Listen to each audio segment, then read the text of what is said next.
What if I told you the path to a holier life wasn't some far off monastic ideal, but something you could find right inside your own home? Well, today, we're going to unlock a spiritual roadmap for family life, and we're using the Holy Family as our guide. Let's dive in. This question really gets to the heart of it, doesn't it? We all get caught up in the daily chaos, the packed lunches, the soccer practice, all of it. But underneath, there's this deeper longing, right?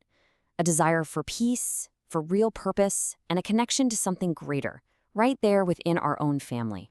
So think of this as our guide, like a spiritual treasure map. It's drawn from the scripture readings for the Feast of the Holy Family, and it's all about bridging that gap between Sunday Mass and Monday morning, bringing all that sacred wisdom into our everyday family moments.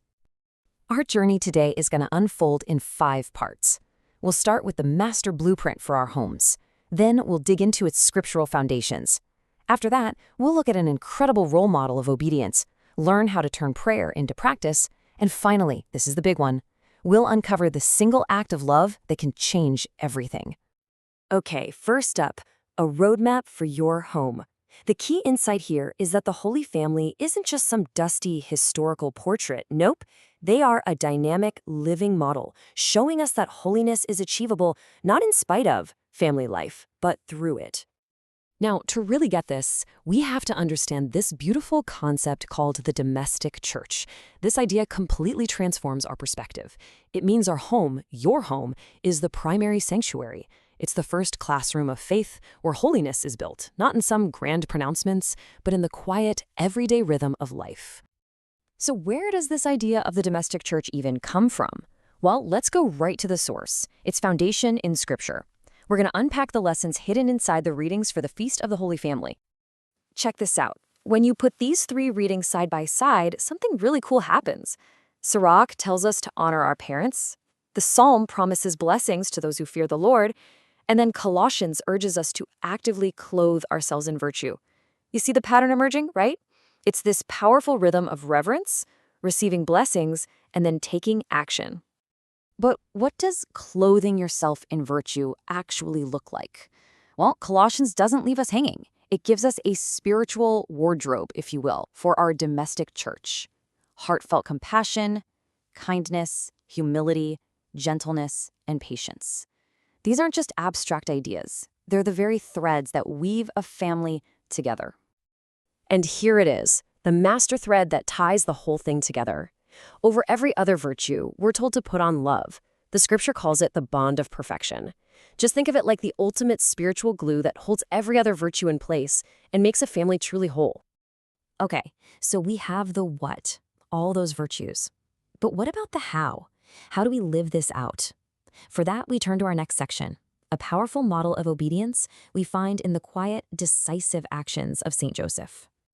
The gospel points out Joseph's incredible spiritual attentiveness. This guy wasn't just going through the motions. He was tuned in, listening for God's call, even in his sleep. And when that guidance came, his trust was just immediate and absolute. Notice this powerful 3-step rhythm. He listens, he obeys, he acts. There's no debating, no let me think about it, no delay. It is pure faith in motion. And that gives us a clear, powerful template for how we can respond to God's will in our own families. And here's what I find so encouraging. Joseph's profound holiness wasn't built on some big public spectacle. It was forged in the quiet, everyday moments of a carpenter's life in Nazareth. This is a total game changer because it means that holiness is within reach for us too, right in the middle of our own ordinary lives. So how do we take all this inspiration from Scripture and St. Joseph and make it real in our own lives? That brings us to our next section, from prayer to practice. We're going to discover some simple ways to weave these threads of faith into our daily family tapestry.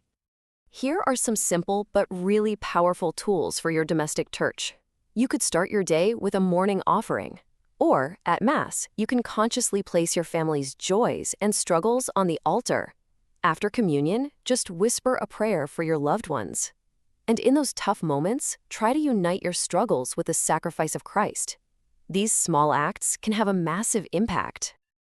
All of this, the scripture, the virtues, the amazing models of faith, it all leads us to our final and maybe most important section, your one act of love.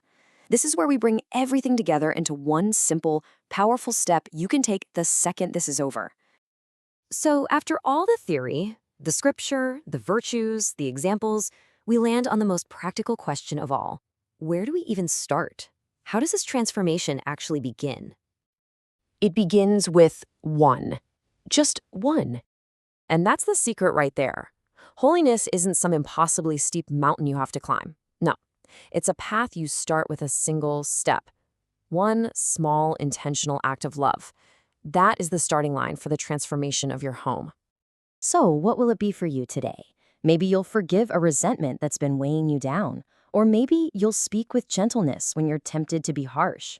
You could offer help without being asked, or lead your family in just a brief moment of prayer. The choice is yours. Just choose one thing. And so, as we wrap up, let's just hold this blessing from Scripture in our hearts. May the peace of Christ truly control your hearts, and may the word of Christ dwell in you and your family richly. The ultimate invitation, then, is this: to let your home become another Nazareth, a place where, through your simple, daily acts of love, Christ is known and served and welcomed. The transformation of your home and of your heart begins right now. It begins with you.